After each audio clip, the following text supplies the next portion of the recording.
and welcome to the first episode of the Pod Bros Twisted Con of Terror. We hope you enjoy this Halloween crossover as it is presented to you. Be ready for episode 2 from Dave's Nerd Compendium, which you can hear right here on the Pod Bros Network on Wednesday. Listen to Dave's show where you can find out where episode 3 will play at. Thanks for listening, and enjoy the ride. Now just putting the finishing touches on this. Ah, man. It's been really nice to use this label maker that I've had in storage since 1995. Keep telling my mom it's collector's items. Duh, I'm not a pack rat. Property of Pod Bros. Now, if anyone is wondering, they'll know who this Tazcam belongs to. Man, I gotta give Tony a big thanks from Kapowcast for getting this while on one of his ghost-busting adventures. Even if it was a little slimy. I thought he took care of his equipment better than that. Anyway. Oh, hey, Jeff. Nice Fender outfit you got there. Is that all handmade? First, there was the collapse of civilization, anarchy, genocide, starvation. Then, when it seemed like things couldn't get any worse, we got the plague. The living death, quickly closing its fist over the entire planet. Then we heard the rumors that the last scientists were working on a cure that would end the plague and restore the world. Restore it? Why? I like the death. I like the misery. I like this world!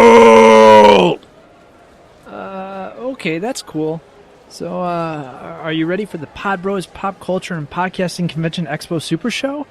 It should be a good one. I'll take you to Atlanta, and you'll give me the cure. And if you don't, I'll give you the horror show. You really do go all out when you get into that character. You're like a regular Daniel Day-Lewis. Do you still need the recorder to interview Hussein from Bloodsport? You think I'm gonna swim all the way to Atlanta? I hate the water. Okay. Well, here it is. Hoist the anchor, mates. Sounds good. Hey man, how about this? I'll go get Hussein and tell him you're ready. While you do the interview, I have to try and find the rest of the gang. You know, Dave from Dave's Nerd Compendium, Ian, Kelly, and Michelle from That's Delightful, Brian and Paul from the Blokebusters, Heather from Tinfoil Hat with Heather, and Richard and Sean from The Language of Bromance. Okay, sounds good. I'm ready for my close-up, Mr. DeMille. Hey, did you know that the original quote was, "Ah!"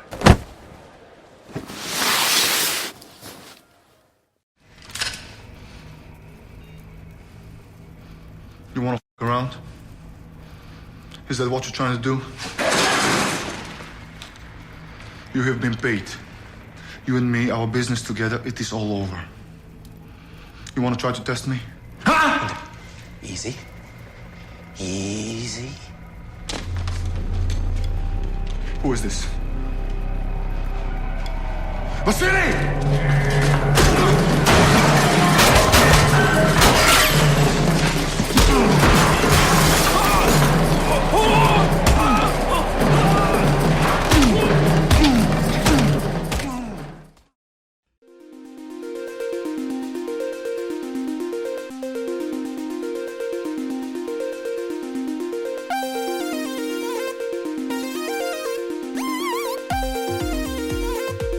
Hello, everyone. Welcome back to another episode of the Jean Pod Van Dam Cast. It is Jeff and John in studio to review 2009's rated R 1 hour and 37 minute action adventure sci-fi Universal Soldier Regeneration. So, you guys, I've made mention about this on a previous episode, but it's been a while since we've been in studio with one another because we knew that Jeff went on vacation and I've been really busy. I'm doing a dinner theater show, so we knew our time would be limited. And thank you, Robot Chicken, for basically saving this past week. You the real MVP. Cha-ching!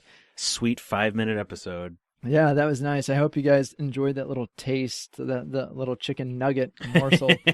So, no, we are back. We're doing Universal Soldier Regeneration. And I don't know which synopsis I want to read because that's a long one. This is from Sony Pictures Home Entertainment, apparently. You should just read every third word from it. Oh, there we go. With stolen, top secret, next generation, altered, Unisol, Pitbull. No. I don't remember Pitbull being in the movie.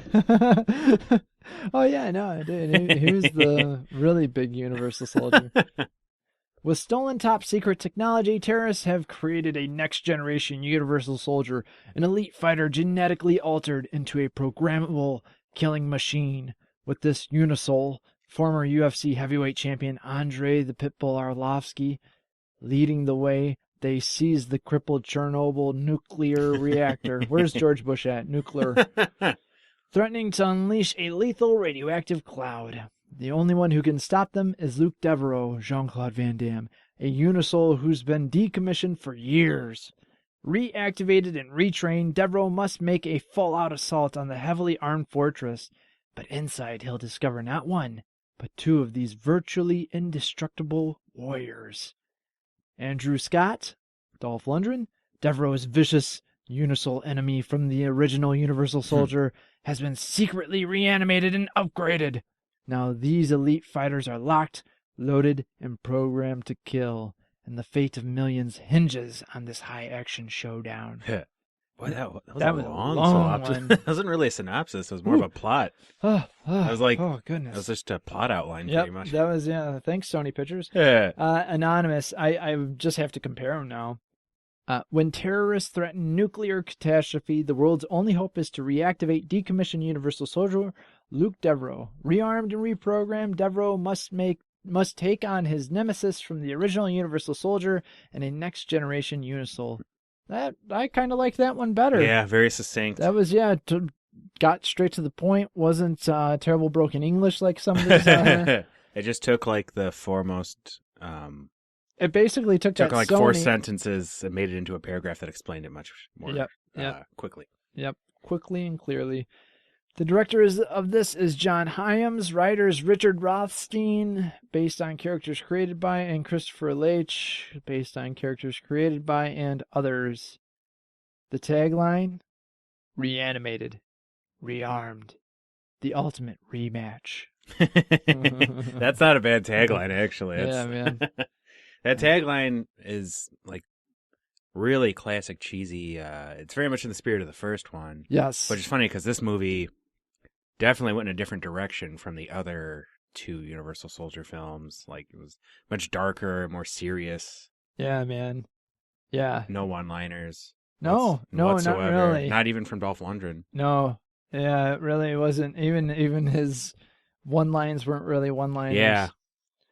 So yeah, we have Jean-Claude reprising the role of Luke Devereaux, Dolph Lundgren reprising the role of Andrew Scott. How did he, would they un-wheat thrash him? He was in a wheat thrasher in the movie, wasn't he? Yeah, well, they explain. They do have one line that explains it. Did they? Yep.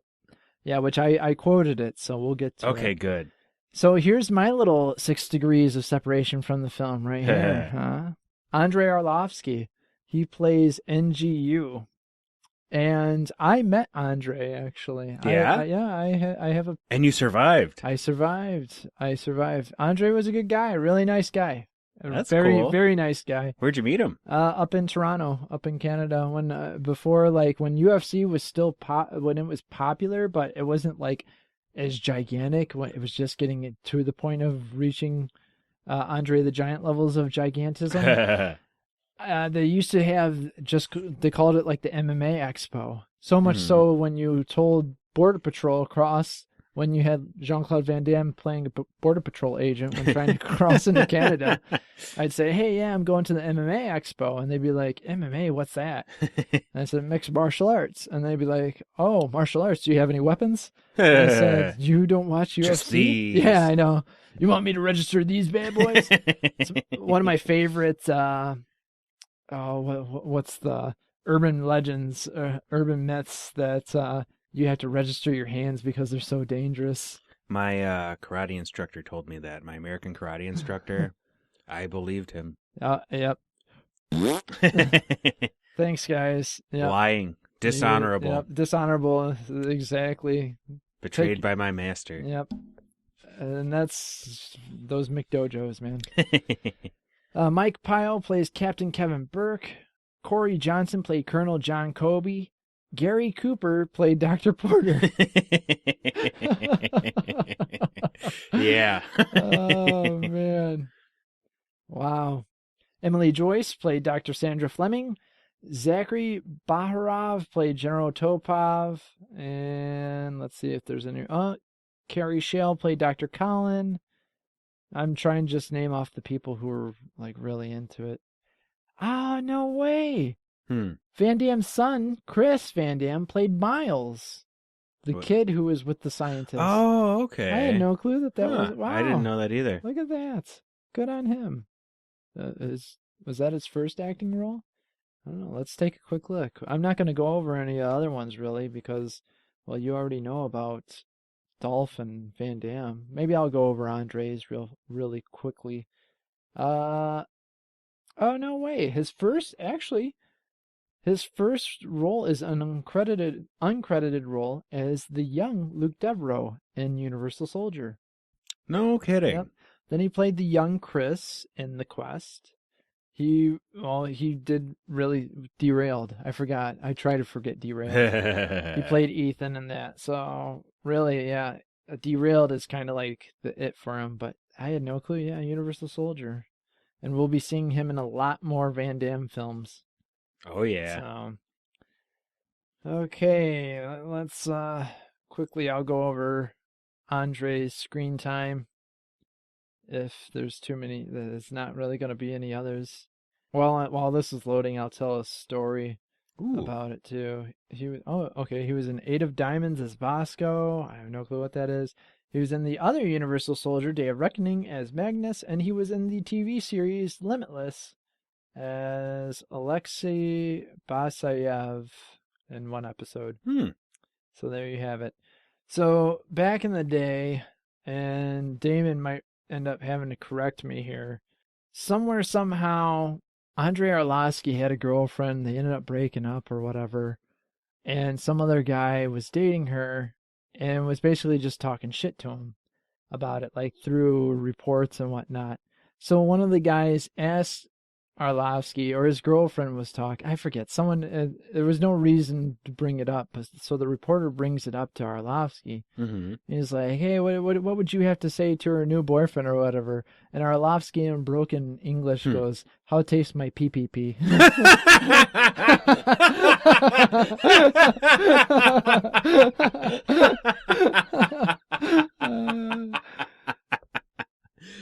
Oh man, that is.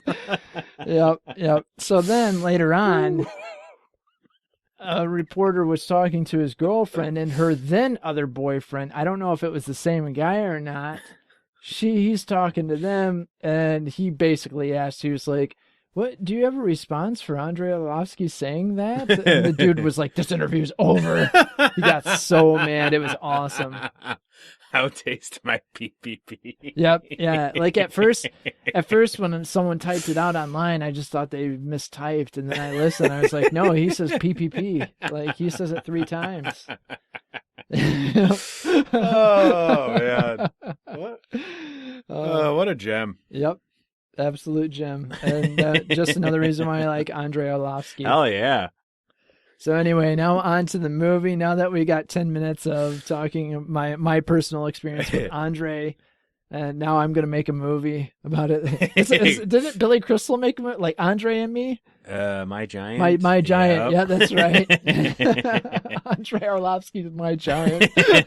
I'd watch it. Oh, man. Okay, so Sony Pictures, man. Sony Pictures is back with Van Damme. It's just so crazy to see that, especially in 2009. It's another crazy thing to mention that it's 2009. We're in 2017. We're really coming up on the end of our Van Damme cast. But, Yeah. I Well- mean, just in general with him, but we're going to be doing stuff still with it. Oh yeah, we still got Jean-Claude Van Johnson Yep. episodes to review. Oh, man, I can't wait for that. That's coming Oh, out yeah. soon. And we're going to be doing some more like the special editions, like the Lady Blood fights, where Mhm. we're going to be reviewing some of the other films that had the sequels and the prequels to some of the films that Van Damme has been in. And if we can ever get our hands on it again, do that reality show with Van Damme in it. Yes. So We hopefully. still have to review Cyborg 2. Yep, we still have to review Cyborg 2. We still got to get Marcus from Jean-Pod Van Damme on. Shout outs to Yes. Marcus. Hope everything's going all right. I just recently checked his out again, and he just did one in the beginning of October. I'm trying to remember what he reviewed. I can't remember. Probably a Jean-Claude Van Damme movie. I think so. I'm not sure. Only one way to find out. You got to go look. Yep, go check him out. Go give it a click-see. All right, so we open up. We're in some museum. There's people looking all around at stuff. We're concentrating on these what look to be private school kids and some Secret Service around. We're okay, something's gonna happen. Sure enough, they're going outside to their car when all of a sudden this car comes ramming in, steals the kids, destroys the whole place. There's a car chase already. Yep. We get a Van Damme. Knock that out of the way. Van Damme's not in it, but it's a car chase in a Van Damme movie. So In Eastern Europe. I Yep. think Eastern Europe you need to add to. I know now we definitely need to add Eastern Europe, whether it plays a part in the story or it's just located there because Yep, it's the vast majority of his later work. Yep, definitely.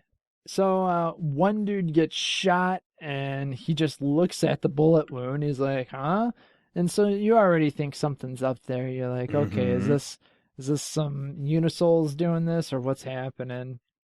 Car chase is really intense. Yeah. Driver gets shot like in the head by the police. He dies. The other guy gets out of the car, pulls him out, throws him, mows down the police, jumps into the driver's seat. They get to a helicopter, still shooting at the police, get the kids into it. One guy tries to get in, but the other bad guy just like throws him out of the helicopter and they take off. And then the next scene, we're at what looks to be some old factory. You're thinking, oh man, what's going on here? And now this is the point. I had seen this before, actually. I actually bought this movie. Oh, yeah. And I can't remember if I bought it at Blockbuster or if Rest in peace. Yeah, if I got it somewhere else because like it's not in one of the crappy Blockbuster magnetic strip cases. Uh-huh. But I used to always, anytime that I bought a Blockbuster movie, I'd always get another DVD case and put it in that because I hated those cases. They are pretty crappy. Yeah, Well, were. It's they probably were. why they ended up getting shut down. I think so. I think that was really The main only reason. Yeah, so, yeah, I don't know where I got this at, but I bought it. And this was your first time seeing it, right? Mhm. So, yeah, now we got two pairs of eyes on it. One new virgin, the other one old ratty. So, kind of like a new Andrei Arlovsky Unisol and an old ratty Van Damme Unisol. Yep. Anyway, we're at what looks to appear to be a factory. There's some soldiers, rebels, whatever, civil war going on. We find out that they've occupied the Chernobyl plants and they've rigged the place to bomb. They also have the prime minister's children there and they're asking for their independence. And that was, they're... Is that the Prime Minister of Russia? That's what I was thinking, because he said, like, They never we're asking from mentioned- our independence, and I think one line when he says, we're asking from our independence from, I thought he said Russia, but I was too lazy to actually go back and rewatch what he said. So They wanted that and, like... And to free hostages, Yeah, his so- other rebellion very brothers. Die Hard-esque. Yeah. Except for he actually did want them released. Yeah, yep, that's true. So we see that the guys are bringing in some weird-looking refrigerator box. Guys yelling at him to take it easy. We see Andrei Arlovsky show up. He's getting looked at. He's all shot up. They're looking him over, trying to test his limbs and whatnot. And they see that his right arm's not working, so they cut it off and give him a new one. It's like, whoa, that was Yeah, crazy. it's a little different. Yep, different than the old Unisol soldiers. So we see that the military is trying to figure out a solution. I don't know who this was the military of, if this was... I think it was like joint American-Russian. Yeah, Because the one guy yep. had an American accent, the other guy had a Russian accent. Right, yeah. I did see, like, when they went at the bottom, I think at one point they did say Joint Command Forces. Yeah. So whatever that entails. The military is trying to figure out a solution. And then we're next in Langley, Virginia, with some older gentlemen with a bunch of those same refrigeration boxes that we just saw. And we're getting a briefing of what's going on. Joint Forces Command Center is now set up in Chernobyl. That's right. We get a briefing about the Unisol program, what was originally White Tower, what Black Tower produced, what was originally Black Tower, White Tower came in to perfect.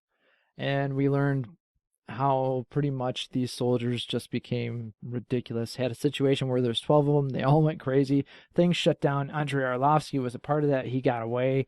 And they believe it was another scientist that led to his escape. We see Van Damme finally. Van Damme is back. He's trying to get back into society, which is kind of weird. Yeah, considering in the second one he seemed... Yeah, he seemed fine, okay. yeah. He seemed totally fine. Had friends, back, could he was carry a all right. conversation. Is This movie like...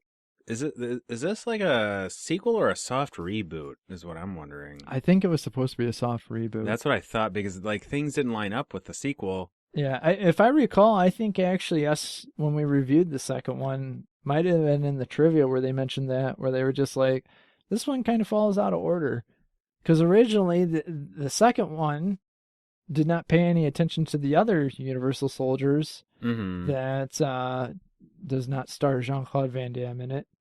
And it was just like, hey, those aren't canon anymore. And then so now I think that one, what was that one called? Universal Soldier? The Return? The Return, yes. The Goldberg? The Goldberg. The Goldbergening. The spear. The jackhammer. Yes. Yeah, that one I think ended up getting retconned. So I don't know. That's We'll sad. see. We'll see in the second one trivia. was really it was a Dude, treat. It was a treat. Yes, definitely. So this is kind of where we get this like back and forth. Van Damme's in therapy. He says he's feeling helpless, and we go back to Chernobyl. They're looking at Andre and his new arm. They have the scar across the bicep with that clean cut. And then the lead rebel is getting his own booster shots, along with some of his own rebels getting shots as well. Which doesn't really play into the movie. Not at all. Not at all. They let us there, and then they're like, that's a dead end. Yep. We next see more Unisols being brought out, and they drill cameras into their heads, into their skulls. I was like, ow. Yeah, it made no sense. Nope. Like, and they looked really good. I'm like, why didn't they just use the same kind of headsets from the first Universal Soldier? Yeah. Or a GoPro. Yeah. I don't know. Back to the Joint Forces, we see the Unisols are actually with the Joint Command. The doctor is going to have them do a lot of the dirty work. So then Van Damme is in some restaurant with the therapist. He's like, it's hot in here, which is kind of like a throwback to him being a Unisol and having to constantly be cooled. Have we been here before? And she's like, every week. And he's having trouble remembering stuff. He sees an older gentleman that's coming towards him, and Van Damme flips out and starts fighting and beating him up. He beat up some poor old fat guy. I know, it's a poor old fat guy. It reminded me, I was like, was that supposed to be the dude that was the chef in the original? I was like, know. You're damn right it's good slop. I've been cooking all over that slop all day. How are you going to pay for it, son? So, yeah, no Pepsi. No Pepsi to be product found. placement here. This movie, you could definitely tell it had budgetary restraints in comparison to the other movies. Like, most definitely. Their outfits were not tailor-made. They looked like something that was just on the set at the time. Yep. Everyone just had ARs instead of like big fancy hand cannons. And... Yeah, all the crazy stuff. No, yeah. Definitely. And they spent pretty much the majority of the film at quote-unquote Chernobyl. Yeah, they spent the vast majority of the film in a warehouse. It had very little. Yep. It had maybe a half an hour of footage with Jean-Claude Van Damme in it. Yeah, definitely. Like, when you piece it all together for an hour and 37-minute film, basically, it's kind of crazy with all the billing. Andrei Arlovsky, I think, has the most screen time out of everyone. By far. And Yeah, he had the least dialogue too. Well, I mean, he was good for what he did, though. Yeah, I mean, man. Yeah, he his definitely did acting a wasn't good bad at all. Yeah, definitely for what they asked him to do. And so at that time, I want to say Arlovsky kind of had like one of the first MMA fighters to actually get a decent role in a film Mhm. besides playing cameos and whatnot. And then obviously you have Rampage Jackson with the A-Team coming out, and then George St. Pierre was in Captain America. Which one? Civil War? No, not Civil War. Winter Soldier in the beginning. Mhm. Oh, he was Batroc. yeah, but Batroc. Batroc the The Leaper. After Van Damme ends up fighting the dude, we're back at the plant. The soldiers move out. One dude gets blown up. Shots are being fired. The soldiers bring in the Unisols after they clear out and take a good line of defense. The big guy, the colonel, says, "Bring in the Unisols now," but the lead of the platoon or squad says, "Don't fuck it up." he's really like the one who's just kind of like, "Hey, we can do it, boss. We don't need these Unisols." And they're like, "No, we spent all those guys are expensive. They're like $1 million a piece. Let's use them." Yeah, their tactics were kind of questionable. Yeah, very much so. And then, yeah, the whole next sequence was like directly out of Aliens or something. Yep. Where Andre jumps from way up high, starts fighting one-on-one with one guy, pulls out his Assassin's Creed knife, and kills the Unisol. Then we get another fight from him and another one. He takes them out each the fight one scenes by were one. good. They were good. Yeah, man. They were. The fight choreography was top notch. Definitely. Most definitely. Another one runs in, starts shooting at Andre, but he runs off, pulls a surprise, motherfucker. Andre kills him by throwing him on a hook chain, man. A big old ass one, too. I don't even know how the hell that worked. It was like way too... shit, that was way too big. to impale someone. Yeah. And, I mean, that was a throwback to a Van Damme film, too. You know, it's like Cyborg, except, hey, we're going to make it 20 times bigger. Yeah, these Unisols are a lot more of a pushover than the first than the one. old ones. I know. I thought these were supposed to be perfected. Yeah, there's like he'd like stab one of them and they would die. Not my Unisol. Yeah. Hashtag not my Unisol.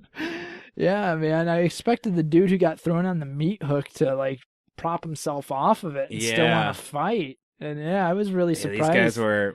They don't make them like they used to, I guess. They're chump change. Make Unisols great again. I'd wear that hat. Oh, man. All right. So there's some good fighting back and forth. And like the last one, Andre just kills the guy in a crazy leg lock around his throat. The colonel is telling the guys to get out, but they can't hear him. Andre basically takes out the whole squad. Makes one guy's face into hamburger meat. Poor bastard. Yeah. He just got punched over and over again. Another guy's like, "Hey, leave me alone. Don't worry about me," to the main squad leader. Unleashes a grenade. Andre blows up, but he's okay. Yeah. And then he's about to shoot when the other guys come out in front of him, his own rebels. And he stops because he recognizes that they're on his team. So it was obviously a giant failure for them. Mm-hmm. The guys are all, the Joint Command's all arguing when an explosive goes off. And the rebel leader says, he comes on the news, says that was a warning shot. Basically reiterates, hey, this is what I want the prime minister to do. All these dudes would have some bad radiation poisoning, by the way, for being that close in Chernobyl. So they're all drinking, pouring one out for their fallen comrades. And then we see some monkeys grooming one another on TV as Van Damme sleeps. Lights are all flashing into his house like he's being abducted by aliens. But no, it's just America. They throw a smoke grenade in. Van Damme holds his own for a little bit before being swarmed. Back to the leader, he's talking to the prime minister's kids and said, basically, it's in your father's hands. I can't do anything now. Your father's pretty much make me do this. Daughter's a badass, and she's like, you can go fuck yourself. Yeah, I'd rather die than have my father give in to you. Yeah, yep. So she was awesome for the one line that she had. Classic Russian stoicism. Then the bad guy, mad scientist, comes in and talks about his real power, pretty much belittling the leader right in front of him. Now he has one in Unisol. Imagine if he had more. And the leader basically, he doesn't basically, the leader tells him to shut the fuck up. He's like, shut the fuck up. I am paying you. he's like, hey, you're the boss, man. So we see that they kidnap Van Damme for him to take on Andre, basically. And the head scientist starts asking Van Damme these questions. He wants to give something to Van Damme that will help him with his recovery, to make him whole again. So he sticks a needle on Van Damme's neck. Which happens several times in this movie. Yep. And now Van Damme's running on a treadmill while they pump him full of that 3D stuff. It was red and blue liquid. Mm-hmm. So the Colonel wants the team to head out again and do some recon, but do not engage with Andre. No. They take out one of the scouts, come up behind 2 other dudes, take them out. Another guy's like, hey, what's going on? And he gets shot and taken out. This is so much for keeping it simple and secret. Why would you shoot that dude? Guy makes his way into this, the lead recon squad leader. He makes his way into some sewer tunnel. Meanwhile, Van Damme is getting poked and prodded some more. We're back to the scientist with the crazy mover's blanket refrigerator package. Yeah, like weird frozen coffin thingy. Yeah, and this is the line. He goes, we've come a long way from replicating sheep. What did you say, Miles? Oh, yes, sir. And then, dun, dun, dun, it's Dolph Lundgren. So there's your line. They cloned him. Oh, yeah, that's right. That makes sense. They cloned Dolph Lundgren. Somehow, some way, some form, they were able to get some Dolph DNA from the thredder. Dolph DNA. and it makes, why would you clone like the extremely defective, insane Universal Soldier that why? That destroyed the program and hijacked it and went on a giant murder spree. Yeah, even though that big giant mobile bus science lab blew up, you know that someone's notes were somewhere and they were like, this guy was messed up. Yeah. Don't ever try to clone him. But no. Could have cloned Goldberg. Yeah, I know. Why didn't they clone Goldberg? So we're back with the recon team. He sets up a camera. Colonel tells him not to engage with the freak. We need you alive. Meanwhile, the wife is talking to the prime minister, and she's trying to convince him to send in a team to destroy those guys. He's saying it's more than that. She's talking about, is history more important than your family? And, well, I mean, honestly, I give it to the prime minister. That's a tough situation to be in, because she's like, if something happens to the kids, I'll never forgive you. But it's also kind of like, all right, well, if I do something, then the kids die, and then we all die. So he's in a tough situation. We see Miles, Chris Van Damme, is asking Dolph some questions. And there's one question that he asks him that Dolph incorrectly answers. So the scientist sticks him with the needle in the neck and repeats the question to have him say no. And it was something along the lines of, do you often contemplate the complexities of life? Yes. And he said yes. And then he was like, let's try that again, stick. No. It was a really bizarre series of questions. Yeah, man. It was very Kafka-esque. Yeah. Van Damme, meanwhile, is showing off his own skills. He's getting back into Van Damme shape. Yeah. The prime minister says he's going to basically bow down to the rebel leader and do what he says, release the hostages as long as they don't blow up stuff. Rebel leader and the group all celebrate. We think it's over. And the scientist is just like, this is just the beginning. Leader's like, I'm getting tired of your bullshit. Pulls out a gun on him. And this bad scientist is like, wow, hey, well, and Dolph comes out and just destroys the leader. Smushes him. And then Dolph starts asking questions. Do you often contemplate the complexities of life? And Dolph asks. That's really good. You don't ask questions. Scientist is obviously getting scared shitless. Dolph ends up choking him. Then he smush his skull. Smushes his skull. Yep. I said squeezes his eyeballs out. Miles sees him. He's like, oh, and makes a run for it. Oh, that was phenomenal. Meanwhile, the prime minister's kids are now running and escaping, and they bump into the squad leader, and he's going to save them. Dolph finds the detonator, and he oh, man, I'm so excited about this. He reactivates it. Hell yeah. Classic Dolph. Dolph doing what Dolph does. Andre, meanwhile, is still walking around. He stumbles upon dead guys and just stares at them.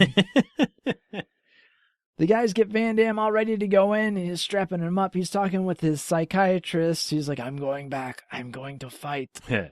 I remember. Give it to me. I'll do it. Because she has like some brown liquid mixture, which is going to turn him into basically some like the guy at the end of Doom when he takes the adrenaline shot.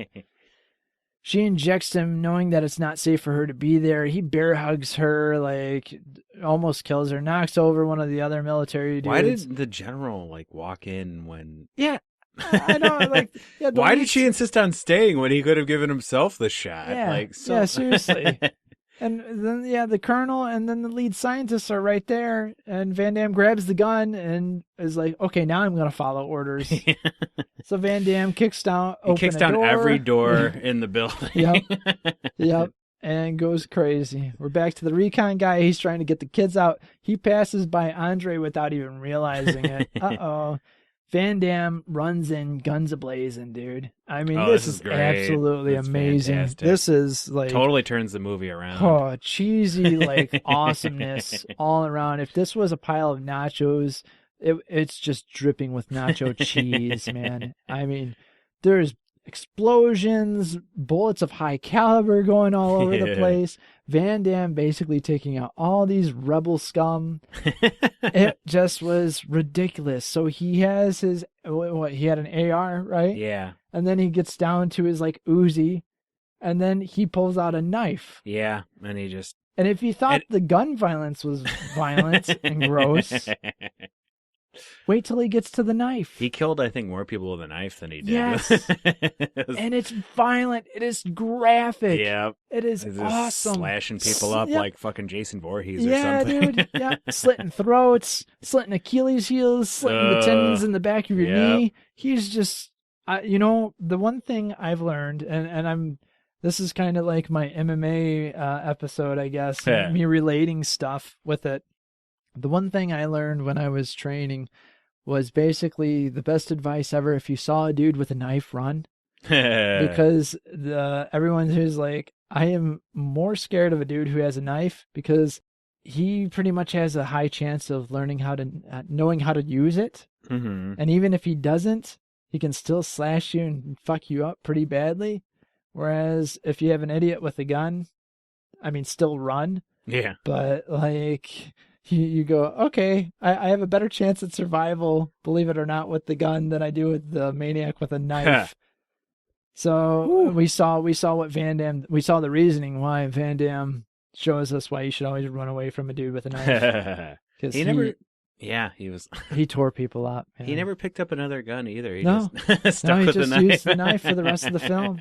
Like, I mean, there's one spot where he does pick up a gun. Oh, that's true. And it's a good we'll one. Get to that, yeah. But yeah, no, Van Damme shows, like I said, why it's crazy to deal with.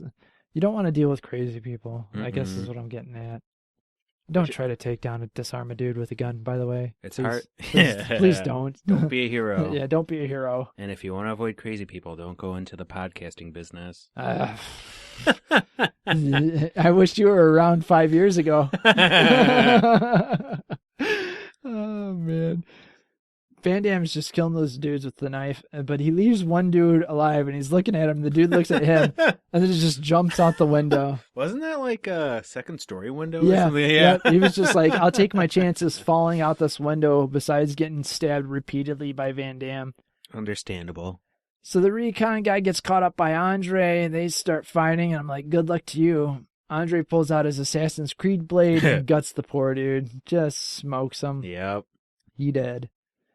Van Damme sees the same dead bodies, walks up to the refrigerated box and goes searching. He sees blood. It's like he's following a trail of destruction. There he is. There's Dolph with a knife himself. And he's by the kids, and it looks exactly like the first movie. The brother and sister team, Dolph standing over him, Dolph going crazy. Like, even he's trying to figure out, he's like, I was supposed to tell you something. I was trying to remember something. Van Damme just doesn't give him the time to try to kill the kids. So he starts fighting him, and this is where I was like, I love seeing these two dudes Yeah, together. Just it's an amazing fight scene. yeah, It's great really fight. good. They're going through walls. They're going out of windows. They're Yep. going. I mean, they're just beating fighting. each other with pipes and Yeah, like, dude. everything with the kitchen sink. Yep. So they're down on the ground outside after falling through a second-story window. Van Damme grabs a pipe, a metal pipe, and basically shoves it into Dolph's head. it's like a 3-inch diameter Yeah, pipe. dude, too. yeah, it's like- huge. And Dolph looks down at him and he goes, "I remember what I wanted to tell you." Wait a second. Van Damme puts the gun into the metal barrel and shoots, and it's like boom, Yeah, just blows totally his head off. yeah, just totally canoes his head. It was, Yeah. it was So, fucking awesome. so you think you're gonna get a lot of Dolph in this? You're not really. No, but what you get is It's high yep. concentrate Dolph. Yep. It's terrific. Absolutely That fight scene wonderful. is, in my opinion, the best in the movie by Oh far. yeah, dude. Yeah. So Van Damme finds the kids, but he also knows that Dolph isn't the last guy. Even though he hasn't seen NGU yet, Andre, Mm-hmm. he knows Dolph isn't the last guy, but he's like, "Come with me." And then Andre comes out of nowhere and tries slicing Van Damme up. He does a pretty good job. The kids start running. Andre chases them. Van Damme starts pulling Andre moves, jumping off stuff and tackling him. And of course, Arlovsky is getting the better of Van Damme, keeps slicing him up. Van Damme ends up putting a piece of steel rebar through his neck. Yeah. Oh my gosh. Yep. And he's just standing there and you think, oh, he's dead. Detonator has 4 minutes on it. And he's trying to stop it. But oh no, Arlovsky comes back alive. Oh no, we're down to 2 minutes. The chase is on. At 1 this minute. point, I'd like to bring up that the kids could have escaped like 406 times. Yeah, man, the kids could have just left. They kept could've- sticking with Van Damme and like Yep. sticking with the army guy who told them to run Yeah, away. he told them to run away. They He was could've like, I sacrificed my life so you guys could escape. And this is yep. how you repay me. No, Van Damme took out all the rest of the rebels. Like there was no one there. So So just sticking around in Chernobyl. there's, yep, just getting that great radiation Oh, yeah. suntan. There's 1 minute left. The detonator is like on top of this like stack. I don't even know what it is, but it's like a 2-story stack. And Andre and Van Damme meet each other right there. So they're both fighting. Van Damme pulls it out and he plants it in Andre as they go falling and tumbling. Not only did they go falling down the stack, they end up falling out of the plant and they fell like 20 stories. Like literally, they fell like 20 stories. It was a good Van it was a Damme- good drop. He lands on top of Andre, and it wasn't just like it was solid ground. It was a bunch of rubble and whatnot there. Lands on top of him. He's okay. He makes his escape just by barely. He's in rough shape. Andre pulls out the detonator like that was Van Damme shoved into him, looks at it, and it goes off and he blows up. Rest in peace. And then Van Damme kind of gets covered in like dust and whatnot. So he gets away, and then the kids come out of nowhere. They stare at Van Damme from like one of the overhead bridges. Van Damme stares back at them. And then he starts to walk and then just starts running, jogging away. And the team comes in to clean up and take care of everything. They got the radiation suits on now, finally. Yeah. They got the Geiger counters checking out everything. Oh, you kids better not have any children in the future. Yep. No, you're not going to have any children now, man. So they're boxing up all the parts of Andre, too. And then we go back in Virginia, and the one lead scientist, Gary Cooper, opens up some door, looks down at this military soldier who's, hey, it's the squad leader. Yep. He's dead, but that's not it. Moves over to the next refrigeration box. There he is again. Moves over to the next one. There he is again. Move over to the next one. There he is again. They cloned him. Dun, Oh my dun, gosh. dun. And the movie ends. Absolutely crazy. Hell Absolutely. yeah. I mean, whew, what a crazy movie. Yeah, you can say that again. So, we get to the end of it. What is your split scale on this one? Well, I think I was not a fan of the movie. Like, I wasn't enjoying it right up until probably the last 30 minutes of it. Yeah, man. And I was loving the last 30 minutes of it. Yeah. So the pacing, I think, really was not top notch at all. No. Suffered from budgetary issues. suffered from a lack of Van Damme and Dolph Lundgren. Yep.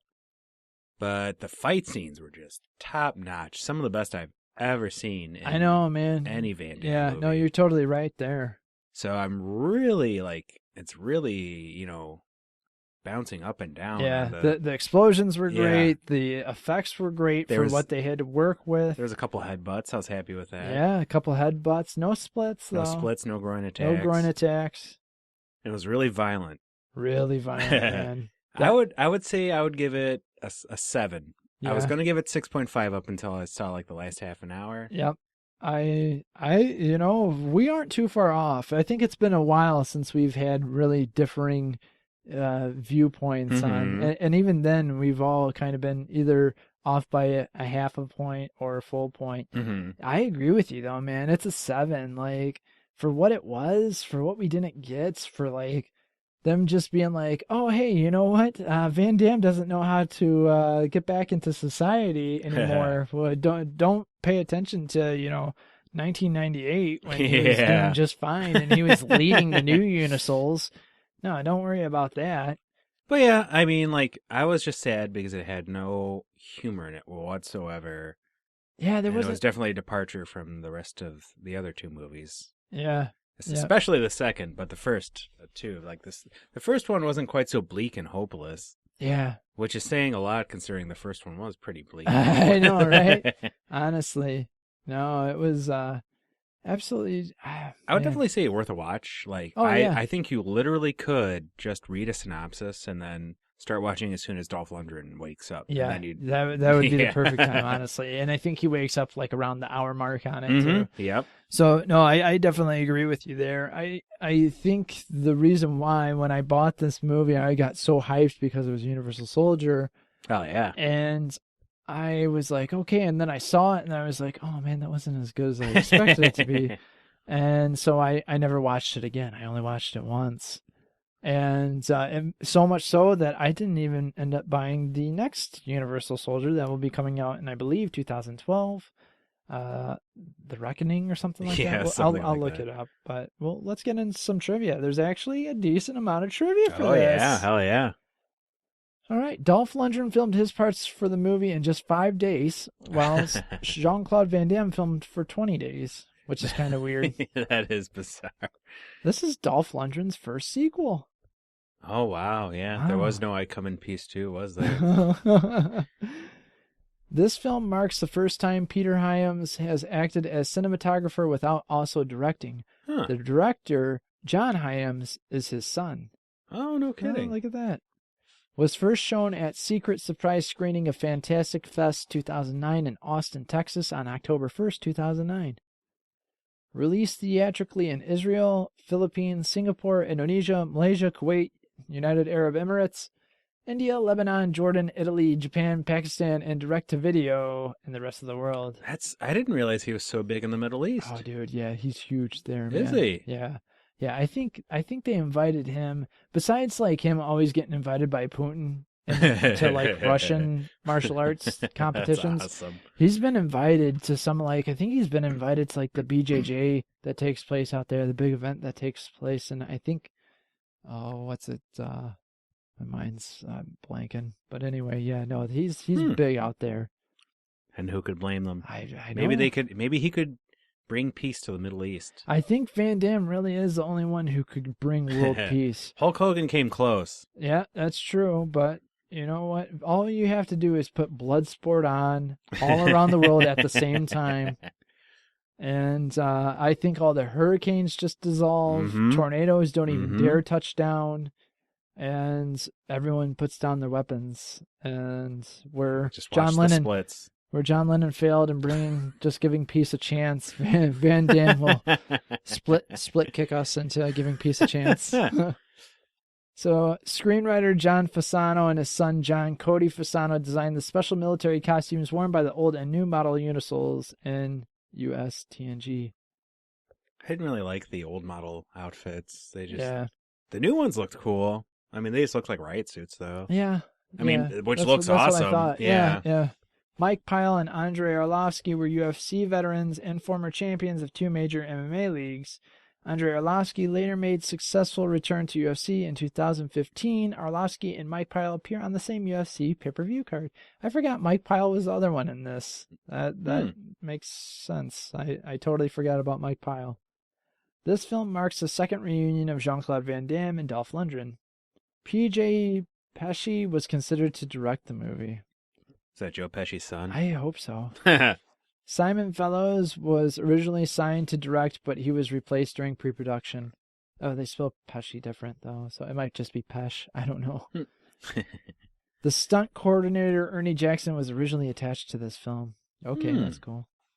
All right. Oh, my gosh, we have a bit of quotes. Ooh, it's been a while. It has been a long time. Too long.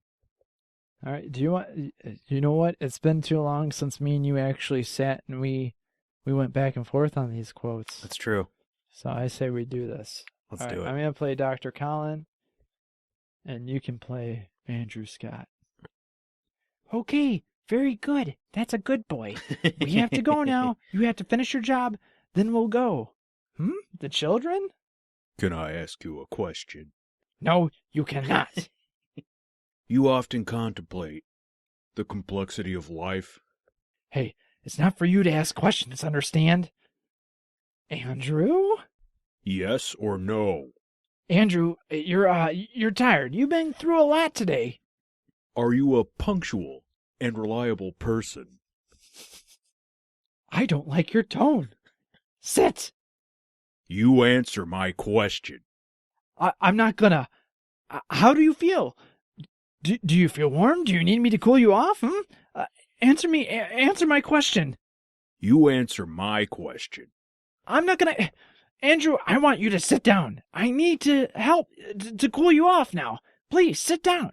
I order you to sit. Stop. You have to. You know how to put every minute of your time to good purpose. Stop it. No, this is a mistake. Are you rested? Are you happy? Stop. No. Yes or no?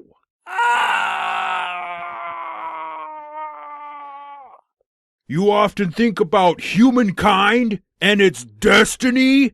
Yes or no? Who am I? That was beautiful. That was fun. You can't reverse years of hormonal therapy in a day. It's like rehabilitating a fight dog, then putting it back to fight. This could backfire in a myriad of ways. Rehabilitation was never part of his design. And as you can see, he's at odds with his nature. He was created to serve a need, and he's not doing that. But now you're just compounding the situation. Dr. Fleming, you have to ask yourself whether a dog, once it has tasted blood, can ever forget that taste. Keep asking them questions. Just trying to get an answer. Nothing. Just a simple yes or no. It's ridiculous. I knew I had something to tell you. It was right there, on the tip of my tongue. Shit. I'm sure I'll remember it. Just wait right there. Something so familiar. Can't explain it. You know exactly what I'm talking about, right? You understand. You don't have to answer. We're good like that, right? We've been over all this before. I'm just gonna do something here. Dolph was great in that. Oh, yeah, man. It's all yours, boys. Don't fuck it up. And then they did. Yep, and then they did. And then they died. I'm going to give you something that will help with your recovery. I'm going to make you feel better, Luke. I'm going to make you feel whole again. Come with me. Look, is he coming? And that's it. Oh, yeah. There's a few more lines that I think that they could throw in there, but... Yeah, they got most of Dolph's, so that makes me happy. Yeah, Mike Pyle actually played... It's kind of funny. He was the squad leader in it, and I totally did not recognize Mike Pyle. His acting wasn't bad either. Yeah, no, his acting wasn't bad at all. So much so that he's in some other stuff too. He was in Men in Black 3. Have you seen that? Yeah. I saw that in theater. Was it any good? I dug it. I thought it was decent enough. It's been so long. The reason why I saw it in theater is because I think I saw 1 and 2 in theater, and I was just like, the trifecta, right? yeah, man. I'm like, I saw it when I was a kid. I saw it when I was a teenager. Now I'm seeing it as an adult. Who played young? Josh Brolin. That's right. I love Josh Brolin. Yeah, I can't answer any other fucking questions, but ask me about Men in Black 3, and I can. His encyclopedic knowledge of Men in Black 3 has the really Men in helped Black us out. Franchise. Don't test me, So anyway, we are now. This is a long episode too. This makes up for the Robot Chicken episode. Oh yeah. So now we are in 2010 with the film Soldiers, where Van Damme goes by the name Frenchie. Guess what? It is directed by Jean-Claude Van Damme. Yes. And written by him too. Yes. Oh, this is gonna be a treat. I am very excited about this because I have no clue what this is. Actually, wow. For a movie that I never knew about, IMDb gives us 7.5 stars. Ooh, that probably means it's a superb film. Yeah, that's like really good for a Van Damme film. Like that might be the best rating. Like let's see what JCVD got in star rating. Wow. JCVD got 7.2. Are you serious? Yeah, so this one beats JCVD. How the hell does this movie that we've never heard about get a 7.5 in JCVD, which everyone loved, gets a 7.2? Including critics. Yeah, including critics, exactly. What did they have? Until Death got like what? Let's see. I think at the end, I was thinking about this day. Until Death got a 6.0. At the end of our run with the Van Damme films, like the films themselves, I might do a little bit of a trivia episode. Ooh. And talk about like which film has the highest rating, which one has the lowest rating, yada, yada, That sounds like fun. So that'll take some time. So yeah, Soldiers is next. Going to be very excited about that. After Soldiers, we're just getting down there, man. Oh, yeah. We're getting close to Expendables 2. Yeah, oh man, that's getting crazy. Mm-hmm. We get another Universal Soldier Day of Reckoning before the Expendables 2, and I'm excited for that one because both Van Damme and Dolph Lundgren are in it again. So we'll see how that goes. But I wonder if they'll ignore the previous sequels like they did. Oh, I hope so, even more. Can't break the tradition now. I know, right? Of breaking the tradition. Yep. All right, guys. We hope you enjoyed that episode. We missed you. I hope you missed us. I think they did. If you did, please consider us rating 5 stars on iTunes. It kind of bums me out that when you see the numbers of all the listens, and I know we have a lot of Stitcher listeners, so shout outs to all you that listen on Stitcher. Thank you so much. But we don't get the ratings like all the other shows do. It's kind of it's a bit of a bummer. I'm just gonna throw it out there. So please, all of you Eastern European fans and those in the Middle East and Asia that love listening to this with us, please rate us 5 stars. You don't have to leave a review if you don't want to. If English is, your second language or whatnot, well, we won't make fun of you. We might read your synopsis of the review though, and talk about it and make fun of it. Make fun of it, but not you. We're not going to make fun of you. No, for real. Thank you guys so much for listening. Thank you for hitting that download button. If you really love what we do, patreon.com/podbros. We have some tiers there. I know I need to work on. I said I was going to do it, and I just have not had any time, but I'm going to work on a JPVD little tier there so that people can maybe become JPVD fans and get a cool little card or something. So we'll see how it goes. But all right, that's enough from me. I feel like I've carried on this episode way too long, talking about MMA, not talking about Mike Pyle, totally forgetting about Mike Pyle, and my second love for Andrei Arlovsky. Watch out for my Billy Crystal film, my giant. I am John. And I'm Jeff. And you have been listening to another episode of the Jean Pod Van Damme Cast. Oh, Jeff, I don't remember what I was going to tell you. Boom.